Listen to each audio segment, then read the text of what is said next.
தனியாக போனான்னா நான் என்னைக்குமே ஜெயிச்சு அதே காலேஜில் நான் இன்னைக்கு சீஃப் கெஸ்டாக இருந்தேன்னா எனக்கு சத்தியமாக ரொம்ப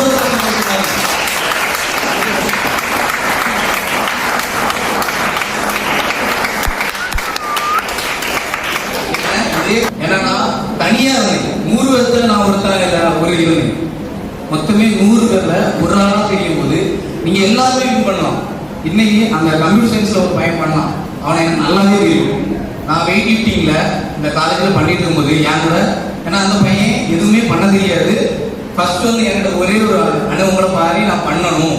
என் கூட ஒரு 4 நாள் ஜிம்மில் அடைஞ்சிருப்போம். எங்கே இருக்கான்னு தெரியாது. ஆனால் ஃபோன் அடிச்சு அன்னை நான் வாரேன் ஏன்னா எனக்கு தெரியும் நான் அன்னைக்கு மேம்ல சொன்னது அவனை காலேஜுக்கு கண்டிப்பாக பண்ண வைங்க. ஏன்னா அவனோட வெற்றி கூடிய சீக்கிரம் வரும்.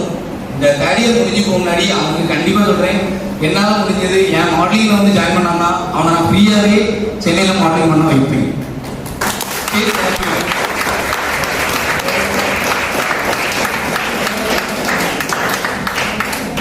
அதனால எல்லாருமே தனி பாதையில் போங்க. ஒருத்தர் ஃப்ரெண்ட்ஸு சொன்னாங்க, அவங்க சொன்னாங்க நீ பேக்கில் அவன் பின்னாடி போகாதுங்க, ஆட்டு மந்தையாக இருக்காங்க, சிங்கமும் வாழப்படாதுங்க, எல்லாத்துக்குமே வச்சு போயிருங்க. தேங்க்யூ.